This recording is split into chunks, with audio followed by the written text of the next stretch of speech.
The news line, अचूक वेधक. परवाच्या 28 तारखेच्या मीटिंगची एकंदर परिस्थिती बघून अतिशय दुःख झालं. त्याचं कारण लक्षात आलं का नाही आलं ते आम्हाला माहित नाही. ते एक्सप्लेनेशन मी करतो.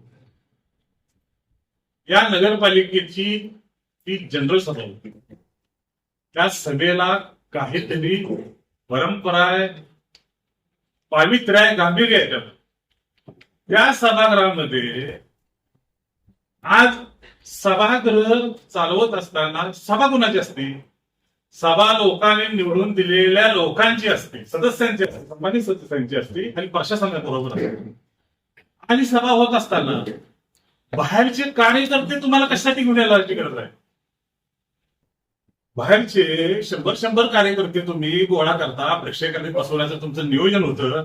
तुमचं नियोजन सभा उधळायचं होतं, या नगरपालिकेला गळवट लावायचं नियोजन होतं, भांडणं मारामाऱ्या करायचं तुमचं नियोजन होतं.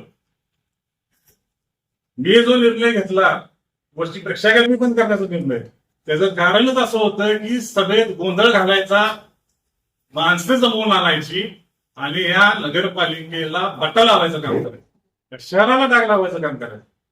अशा पद्धतीचा जो झालेला प्रयत्न आहे ह्याच्या अगोदरच्या कराड नगरपालिकेच्या इतिहासामध्ये कधीही झाला नव्हता.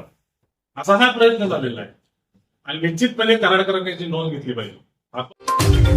द न्यूज लाईन, अचूक वेधक.